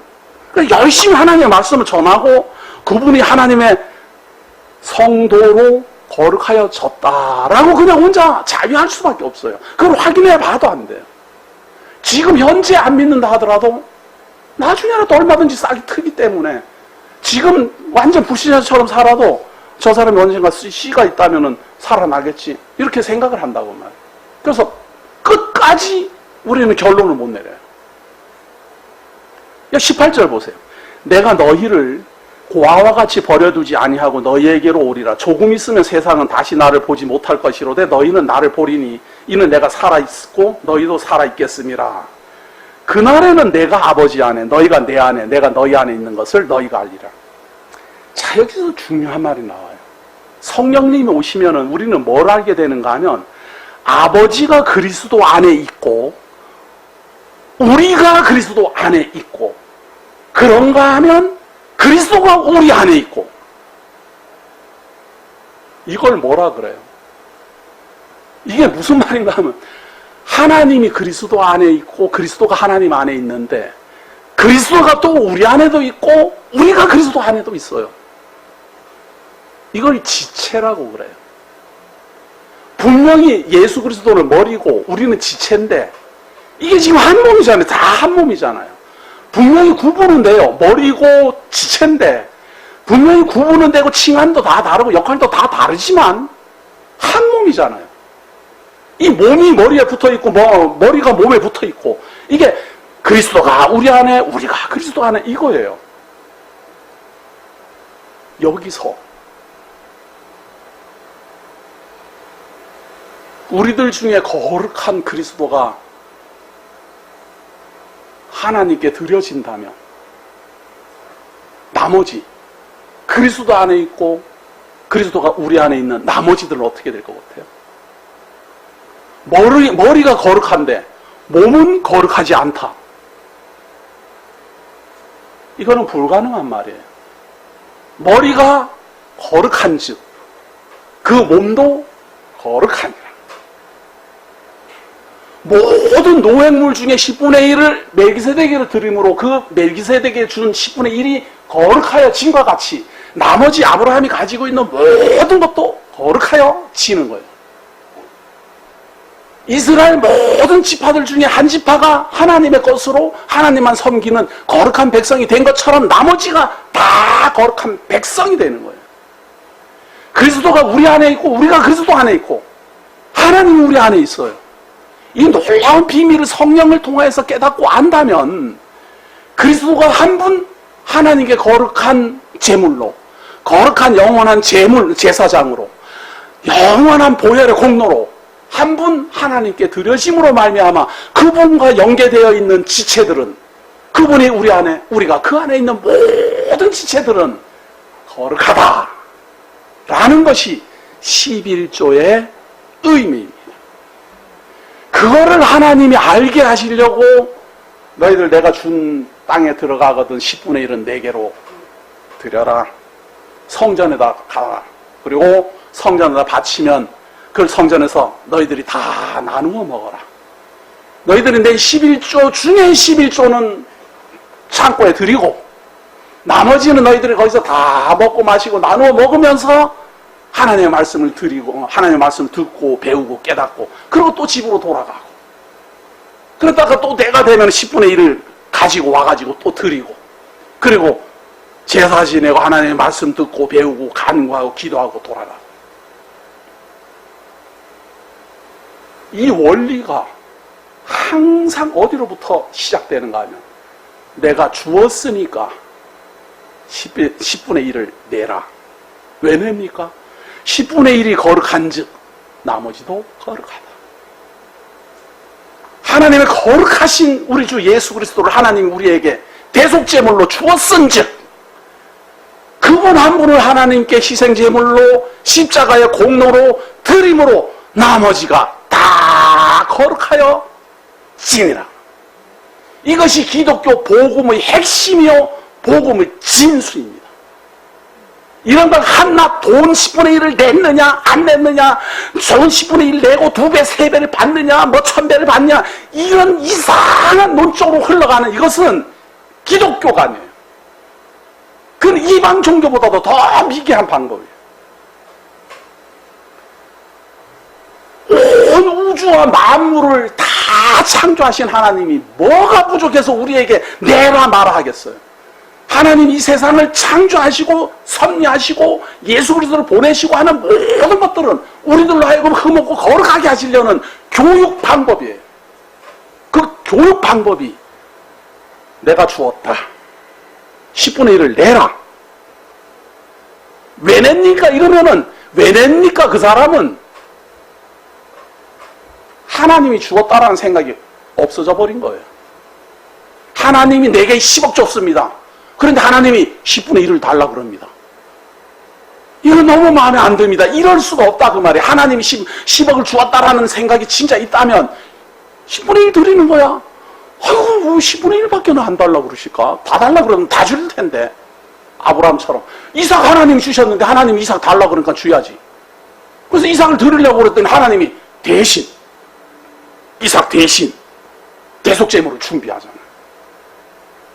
하나님 우리를 이 세상에 태어나게 하시고 사망 권세 아래 태어나게 하시고 사망 권세 아래서 태어나 저주 아래서 살다가 저주 아래 죽어가요. 마땅히 죽어 마땅한 우리들이에요.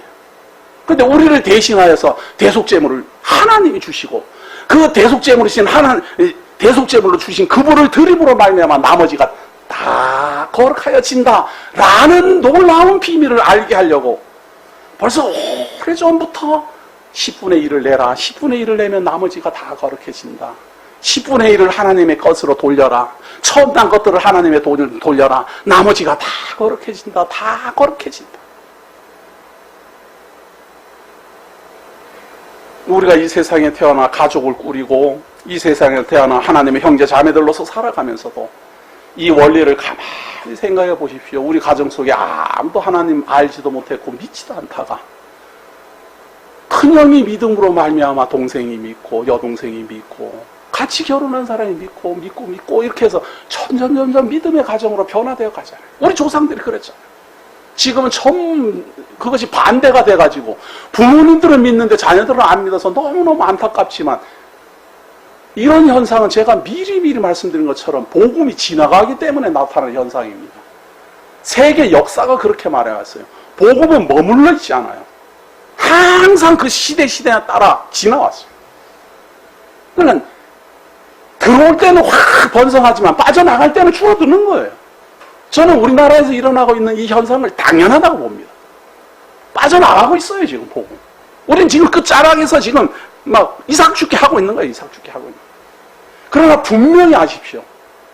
이삭 죽기로 구원함을 어떻게 우연하게 우리 주 예수 그리스도의 은혜를 깨달았던 말했던 그 가족 중에 누가 한 명 믿기 시작하면 그걸로 말미암아 그 가족이 다 영향을 받는 것처럼 이 모든 세상 만사 만물의 죄인 중에 죄인이요 이 세상에서 하나님께 심판받아 마땅한 더럽고 추한 모든 사람들을 대신하여 하나님이 거룩한 재물 주시고 그 거룩한 재물을 하나님이 받으심으로 우리로 하여금 하나님의 거룩한 백성이라 칭하시는 놀라운 비밀이 바로 11조의 비밀입니다. 마지막으로 요한 1서 4장 9절을 봅니다. 요한 1서 4장 9절입니다.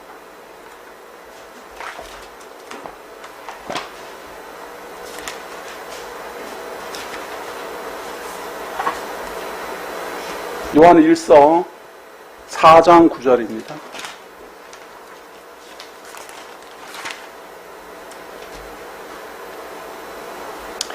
하나님의 사랑이 우리에게 이렇게 나타난 바 되었으니 하나님이 자기의 독생자를 세상에 보내심은 그로 말미암아 우리를 살리려 하심이라.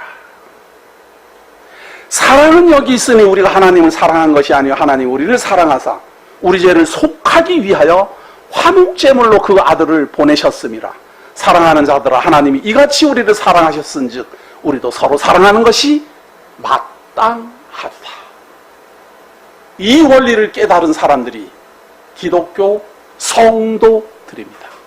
놀라우신 하나님의 거룩한 비밀, 감추어졌던 비밀, 11조에 대한 의미 바르게 깨달아지기를 예수 이름으로 기원합니다.